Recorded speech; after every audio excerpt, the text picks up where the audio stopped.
السلام عليكم ورحمة الله وبركاته. ازيكم حبايبي؟ عاملين ايه؟ وحشتوني والله كتير.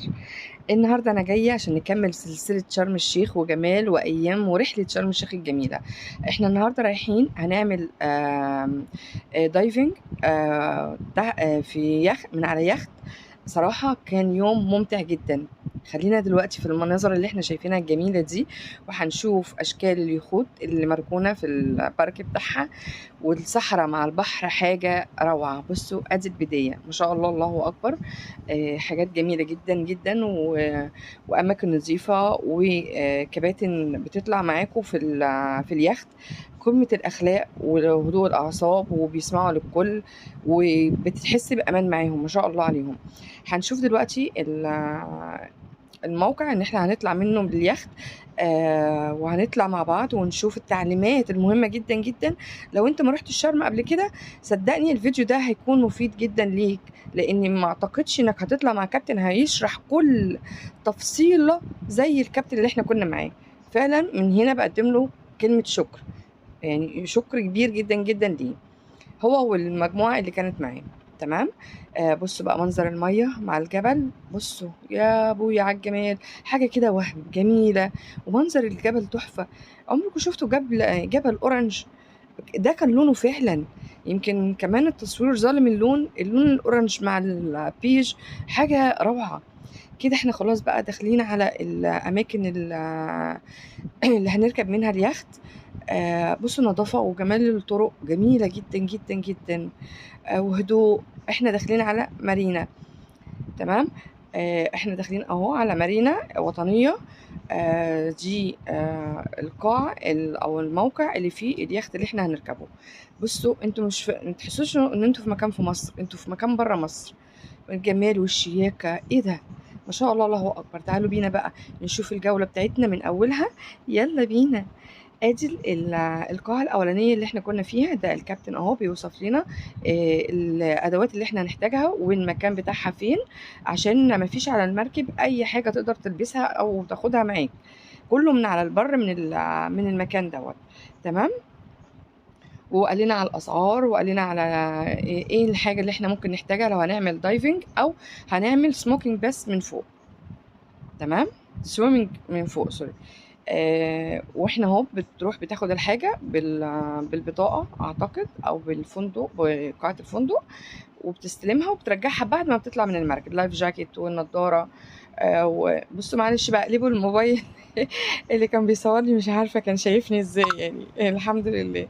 فاقلبوا الموبايل بقى، حقك عليا. تعالوا بينا نعدل الفيديو مع بعض، يلا بينا.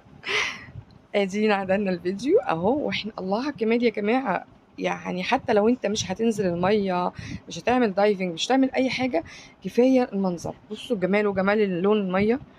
وادي اليخوت اهي قدامنا، هنطلع على واحد منها، قمة النظافة والعناية والاهتمام. وادي زوجي ما شاء الله على لبس اللايف جاكيت. خلاص بقى انا مش هقدر احكمه بعد ما لبس اللايف جاكيت ده كده في البحر، يعني خلاص مش هقدر اجي جنبه خالص. ادي سندباد شرم، دي اللي احنا كنا قضينا الرحلة عليها. بصوا الجمال وبصوا النظافة. وتحت بيقول لك تقلع الشوز عشان ممنوع الطلوع بيه. وفي مكان كده بيتحط فيه. تمام. وكان معانا اطفال، وصراحه كلنا استمتعنا، اللي نزل في الميه واللي ما نزلش.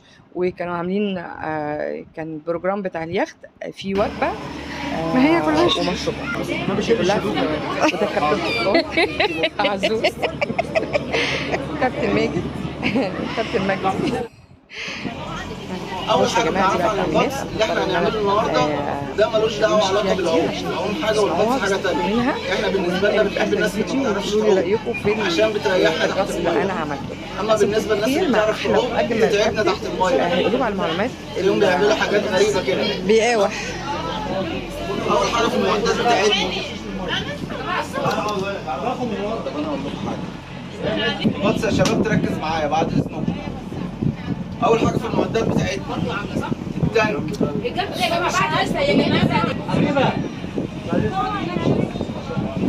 المعدات بتاعتنا يا شباب. اول حاجه التانك بتاعنا، حد عارف جواه ايه؟ اكسجين. اول معلومه يا شباب، التانك اللي جواه، التانك ده جواه هواء طبيعي زي اللي احنا بنتنفسه، مش اكسجين. اكسجين مع الضغط بيؤدي لتسمم. تمام. فالتانك بتاعنا فيه هواء.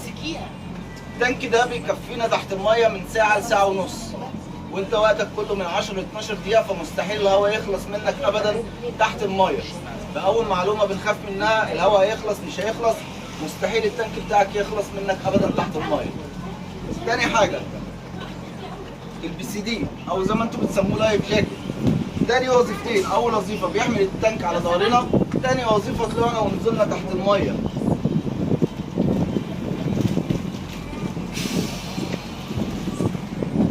ثالث حاجه في المعده بتاعتنا المنظم او الريجريتور، مكون من 4 خراطيم. اول خرطوم عداد، العداد ده بيقول لي فيه هواء قد ايه جوه التانك. تاني خرطوم الانفريتور، ده متوصل بالبي سي دي عشان يمدوا في الهواء في طلوعنا ونزولنا. الجزء ده كله خاص بيا انا شخصيا، انا اللي مسؤول عنه، انا اللي بطلعك، انا اللي بنزلك، انا اللي بمشيك، انا اللي بعمل كل حاجه تحت المايه، انت ما بتعملش اي حاجه. اخر حاجه قطع التنفس، هنلاقي 2 زي بعض، نفس الشكل نفس الوظيفه، ما فيهمش اي اختلاف. احنا بنستخدم واحد والتاني بيبقى سبير. السبير ده للغطاسين البروفيشنال اللي بينزلوا تحت المايه على 20 30 متر معايا تحت المايه، عشان بنقعد حوالي 45 دقيقه او 50 دقيقه، فممكن يخلص منه الهواء، فبديله واحد وانا باخد واحد لغايه ما بنطلع فوق بامان. اما انتوا بالنسبه لكم مستحيل الهواء يخلص منكم ابدا تحت المايه. عرفنا المعدات بتاعتنا، فيها اي مشكله انسوها بقى. من 10. تمام يا شباب، ركزوا معايا. عندنا في الغطس نقطتين مهمين، النقطتين دول لو عملناهم يبقى انت عملت كل حاجه في الغطس وسيب الباقي كله عليا. اول نقطه في النقط دي طريقه التنفس يا شباب. حد عامل سنوركل على وش الميه بماسك وتيوبه؟ انت بس؟ وانا برضو كله يعني. هي نفس الطريقه، بس في الغطس اسهل من السباحه. السباحه انت بتعتمد على نفسك، بتعتمد على اللايف جاكيت، بتعتمد اللي انت بتسحب هواء من الجو، فالموضوع صعب شويه. اما في الغطس انت بتعتمد اللي انت بتسحب هواء من التانك، فالموضوع سهل. بتعتمد عليا انا شخصيا، فانت ما بتعملش اي حاجه تحت المايه. اول نقطه اللي عليها 50% يا شباب، طريقه التنفس. في هنا عضادتين زي السنوركل بالظبط. العضادتين دول بنعدي عليهم بسناننا بالطريقه دي، وشفايفنا مقفوله. شهيق وزفير من نفس القطعه، ناخد نفس ونطلع، هناخد نفس تاني ونطلع ببطء وبهدوء. طول ما احنا بنتنفس ببطء وبهدوء هتلاقي الموضوع سهل جدا معاكم، ما فيهاش اي مشكله. محدش يتنفس بسرعه، هتلاقي في خلال دقيقه واحده صدرك قفل وبتقول لي طلعنا انا مش قادر اتنفس. يبقى التنفس تحت الميه ببطء وبهدوء. فيها مشكله دي؟ سهله. يبقى احنا بنعض بسناننا، شفايفنا مقفوله، شهيق وزفير ببطء وبهدوء. فيها اي مشكله؟ عيدها تاني، عيد النقطه دي تاني يا شباب. ممكن تحت الميه يا شباب نحس بميه ببقنا، يدخل لنا ميه ببقنا. بيدخل بسبب ايه؟ ممكن تنسى وتتنفسوا بالطريقه دي، تفتحوا شفايفكم. ممكن تحت الميه في ناس بتضحك، تمام؟ لو حسينا بميه ببقنا هنعمل ايه؟ حد عارف؟ اول مره دايفنج. هنطلع على وش الميه. لا، ما احنا مش شغالين في اسانسير. تمام. المستر قال اجابه برضه اللي احنا ننفخ، بس دي الاجابه الصعبه بتاعت الناس البروفيشنال. انت ممكن تيجي تنفخ ما تلاقيش هواء، تيجي شارب الميه. هنا القطعه دي كلها زرار، القطعه دي كلها زرار بندوس عليه مره مرتين بيطرد الميه من بقنا. بس طول ما احنا قافلين شفايفنا مستحيل ميه تدخل لنا، مستحيل. عشان كده 1% ممكن تقابلنا. يبقى لو حسينا بميه بقنا هندوس على الزرار مره مرتين. فيها اي مشكله؟ تاني مشكله ممكن تقابلنا مشكله الماسك. ماسكات الغطس اللي معانا غير ماسكات السنوركل. ماسك السنوركل بلاستيك، ماسك الغطس سيليكون 100% زي ما انتم شايفين كده، ما يسربش ميه، بيطلع بالعافيه، يقفل على الوش على طول. بيدخل ميه بسبب ايه؟ حد حاطط كريم كتير، شويه شعر جوه الماسك، تحجيبه، الكلام ده، كل الكلام ده احنا بنظبطه. بس افرض دخل لنا ميه، حتى لو دخل لك ميه في السنوركل مش في الغطس بس، نحلها ازاي؟ بنحط صوابعنا يا شباب على الماسك، على الفريم البلاستيك ده. وبعد كده بننفخ الهواء من مناخيرنا، مش من بقنا، من مناخيرنا. هو الماسك بيفتح وبيقفل لوحده. النقطة دي 1% برضه. يبقى المية في بقنا والمية في النضارة 1%. حتى لو حصلوا لك أنا هحلهم لك تحت المية، مفيش مشكلة. آخر نقطة وأهم نقطة عندنا، نقطة المعادلة اللي هتقابل الناس كلها وهتقابلنا وهتقابل أي حد بيغطس. إحنا قلنا التنفس عليه 50% والمعادلة دي عليها 50%. عملت النقطتين دول أنت عملت كل حاجة في الغطس. المعادلة يا شباب، حد ركب طيارات قبل كده؟ وانتوا جايين في الطريق وداخلين في وسط جبال بتحسوا بايه؟ ضغط. هي نفس القصه تحت الميه، كل ما بننزل بنحس بضغط على وداننا. بنحلها ازاي؟ بنعمل حاجه اسمها المعادله. المعادله دي يا شباب يعني ايه؟ اول حاجه بناخد نفس عادي من بقنا، اقفل بقك وامسك مناخيرك وانفخ الهواء من مناخيرك. طول ما انت قافل بقك وماسك مناخيرك الهواء ما بيلاقيش مكان يخرج منه غير عن طريق طبلة الأذن، فبيرجعها لمكانها الطبيعي. حتى لو انت قاعد ولقيت ودانك مسدودة وعملتها تلاقيها فتحت معاك. نعيدها تاني، هناخد نفس عادي من بقنا، اقفل بقك وامسك مناخيرك وانفخ الهواء. جربوها كده كلكم وقولوا لي حسيتوا بايه؟ وضغط حاجه تتنفخ. انت جربت فيه بس لسه ما جربتش. ها جربوا كده وقولوا لي حسيتوا بايه؟ حاجه تتنفخ هنا. مش هتغطسوا جربوا؟ ما انا جربنا. انا مش هسأل انا عملتها. ها تمام؟ اه دي اهم حاجه عندنا في الغطس، من غيرها ما بنقدرش نغطس على اعماق اخرك ربع متر. طول ما احنا بنعمل معادله بنقدر ننزل الاعماق اللي احنا عاوزينها. تمام؟ عرفنا اهم نقطتين عندنا اللي هم اللي هو زي ان نتفادى ضغط اللي تحت دول المعادله. اهم حاجتين عندنا. الباقي كل ونفضي اسبوع عليا المية. ما عنديش اي مشكله فيه. دول الوحيدين اللي انا مش هقدر اعمل لك فيهم حاجه. التنفس انت اللي هتتنفس، المعادله انت اللي هتمسك مناخيرك وتتعامل. تمام كده؟ في اي حاجه في اللي فات اشرحها تاني؟ اعيدها تاني؟ ها تمام. تحت المايه بنتكلم عن طريق الاشارات، ما بنتكلمش بالبق. فكل شويه تلاقيني بسالك انت تمام ولا مش تمام، عاوز اطمئن عليك، فبسالك انت تمام بنفس الاشاره دي. انت تمام؟ لو انت تمام هترد عليا بنفس الاشاره انا تمام. بلاش شغل المصريين بتاعنا. اوكي يس مش هعرف. يبقى كده تمام يا شباب؟ تمام؟ طب لو حد عنده مشكلة أيا كان المشكلة عندك، زي نص أنا عندي مشكلة وهتشاور لي على مكان المشكلة فين، وداني بقي رجليا أيا كان المشكلة، هتلاقيني لفتك قصادي وتقول لي مشكلة في وداني، هتلاقيني أنا مسكت لك مناخيرك فكرتك بالمعادلة. مشكلة بقى هتلاقيني أنا دوست لك على الزرار مرة مرتين، ده لو قابلتنا مشاكل أصلا. تمام؟ كده يعني طلعني فوق. لو حد عاوز ينقل غطسته ويطلع في اقل من ثانيه بتلاقي نفسك على وش الميه. كده يعني نزلني تحت. لو احنا على عمق قريب وعاوز تنزل على عمق اكتر. تمام؟ كده يعني ستوب. بقول لك ما تحركش اي حاجه في جسمك ولا ايدك ولا رجليك. ممكن موقفك قدام شعب فرجك على السمك، فرجك على الوان الشعب، المصور عاوز يصورك، طول ما انت بتحرك ايدك ورجليك ما بعرفش اقف معاك. فلما اديك الاشاره دي ما تحركش اي حاجه في جسمك. اخر اشاره واهم اشاره عندنا، الاشاره دي يا شباب قرش. يا ريت نلاقي قرش. حرام عليك. دي يعني بقول لك اعمل المعادله.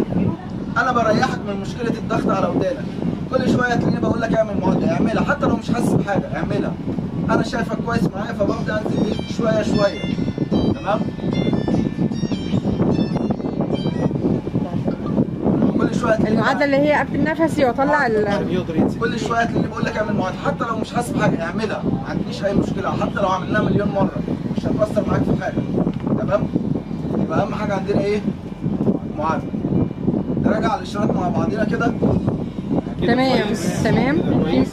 لا كده مش معانا. لفوق نزل. مش هتعك.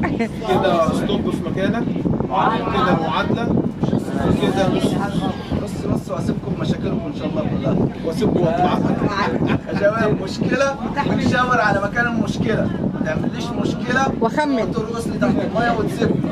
انا مش حاسس بمشكله، مش عارف ميه في بقك في جيبك ايا كان، انت كل شويه مشكله ويعمل لي مشكله فين عشان اقدر احلها لك. اي مشكله معانا بتتحل في خلال ثانيه. لقيتك مستجيب معايا تمام، لقيتك مش مستجيب هتلاقيني طلعتك على وش الميه نحل المشكله وننزل تاني. تمام يا شباب؟ يا محمد اللي هيجهزنا طريقه النزول والمشي، هو بيجهزنا بيقعدك على مؤخره المركب زي ما انا قاعد بالظبط كده، ظهري للمركب ورجليا في الميه، هو بيلبسك العده، انت ما بتشيلش العده نهائي. وزن العده دي في الميه صفر، ملهاش اي وزن غير فوق وزنها حوالي 20 كيلو، تحت في الميه وزنها صفر، انت ما بتحسش باي حاجه. هو بيقعدك بيلبسك المعدات بيظبط لك كل حاجه، وبعد كده بيقول لك حط ايدك جنبيه، ادي ايدي جنبيه وايدي الثانيه مرفوعه. هو بيمسك ايدك، محدش يمسك ايده يا شباب، اللي يمسك ايده هياخده معاه في الميه. هو بيمسك ايدك بيعد لك 1 2 3 اسند بس على ايدك، هو هيشيلك ويلفك ويحطك في الميه. طب في اي مفاجآت تحت هتخوفنا؟ خلص بس شرح هو هيبقى هو عارفها. شباب هنحط ايدينا جنبينا، ايدينا الثانيه فوق، خليكم بس معايا.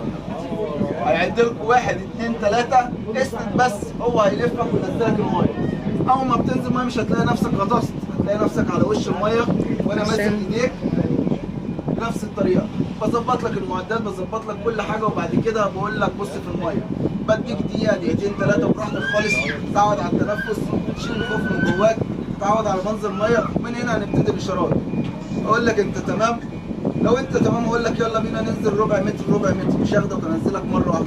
طب لو مش تمام، خايف، مش متعود على التنفس لسه، افضل معاك على وش الميه لغايه ما تخلص وقتك كله وتطلع المركب، انا ما عنديش اي مشكله. 30 ثانيه كفيله اللي انت تتعود على التنفس وتشيل خوفك. انا هديك دقيقه دقيقتين 3 براحتك خالص لغايه ما تنزل. تمام؟ في اي مشكله في اللي انا قلته؟ ها؟ لا تمام. طب يبقى اهم حاجه عندنا ايه يا شباب؟ التنفس، المعدل، الاشارات كتير عليكم، عايزك تحفظ بس. تمام؟ تمام. المشكله والمعادله عشان كل شويه اقولها لك. في اكتر من كده حاجه؟ ها؟ اعيد لكم اي حاجه؟ احنا كده 4 اللي نازلين معاك سهله. يا رب المركب كلها مش فارق معايا. احنا كده كده يا شباب ما بننزلش كلنا مع بعض، هو فرد بينزل تحت الميه، واحد مش المجموعه كلها نازله تحت الميه، واحد باخده اخلص وقته وارجع اخد اللي بعديه. تمام؟ في اي مشكله في اللي انا قلته؟ في حد عاوز اعيد له اي حاجه؟ طب انا لما هعمل المعادله وهعمل كده وخلصت وانا في التنفس معايا، اطلع عادي من مناخيري؟ طلع من بقي؟ هو المعادله ما بنطلعش، المعادله انت بتكتمي الهواء هو اللي بيفك الودان بس. مفيش اي مخاطر يا شباب، الموضوع سيفتي مليون في المية، مش 100%، مليون في المية. موضوع سيفتي جدا. انا كده باخدك وبنزلك، انت كده في الطبيعي انا ما بسيبش اي حد تحت الميه. في الطبيعي يا اما ماسكك من التانك من ورا وماشي معاك، يا اما هتلاقيني ماسكك من ايدك وماشيين مع بعض. مفيش اي حد بسيبه، بلففك واوديك تتفرج تتصور تنبسط، وبعد كده باخدك وارجعك. مفيش اي حد بسيبه معايا، حتى لو هو غطس مليون مره، بدل معهوش كارنيه او معهوش الاوبشن ده بمسكه برضه. تمام؟ فالموضوع سيفتي مليون في المية.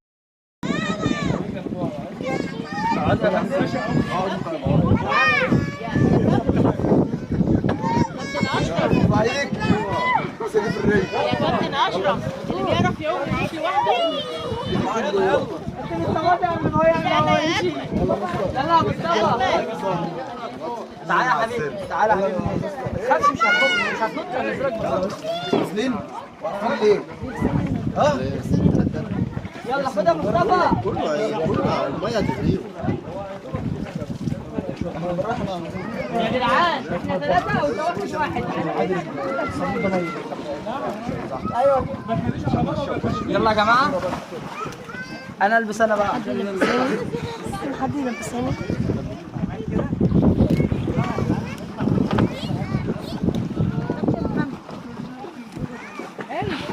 في اطفال تاني يا جماعه. ان شاء الله. لا روح اللي معانا اطفال يا يروح. مصطفى خد الباقي بقى وروح. يلا بينا يا مستر. لا اصبر انت اصبر. يا مصطفى يا حبيبي يا حبيبي يا مستر، ما تروح معاه، روح معاه انتوا اللي خد الاثنين دولت معاكم يا مصطفى. يا مصطفى اقف واحده خد ده معاه.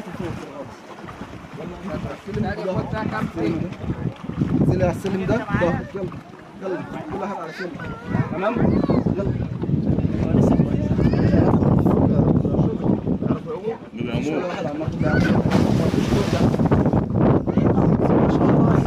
واحد ولا اثنين هتخسرون من وسط 53 يعني بنعرف هيختفي. استنى يا حمو. هاتوها هتموت كده زجاج هنا. ايه ضيعها اخر شويه من عمرنا. يلا لا لف لا رجلي معاها بقى. انزل انتوا لو مشيت محدش هينط وراك. انزل يلا. نزل يا مدام. ليه تعالي؟ يلا يا استاذه. حد نازل تاني؟ حد نازل؟ حد نازل؟ تعالي جاهزه مين؟ اخر نداء. نزل له يا كوتش يا كوتش.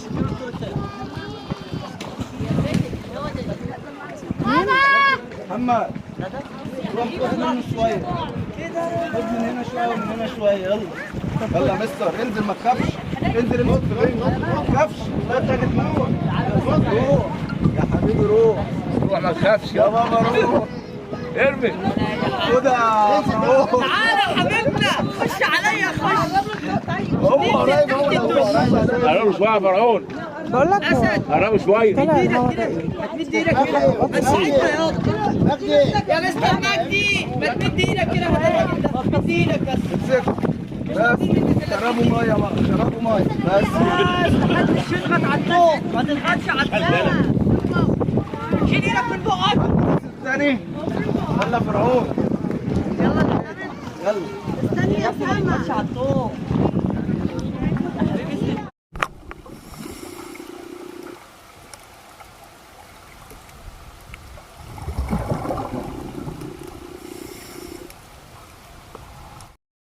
وهنا بقى الاطفال الحلوين كانوا نفسهم ينزلوا الميه على قدهم، يعني البحر يكون صغنون ده علشان ما قدروش ينزلوا في اليخت. فاهو زي ما انتم شايفين الرعب يعني كان مالي قلبها يا قلب امها. انا يعني حاولت اوريها السمك، دي السمكه ميمو كانت تحفه وجميله. يا رب الفيديو يكون عجبكم وينول رضاكم، ما تنسوش في اللايك والشير والاشتراك في القناه. مع السلامه.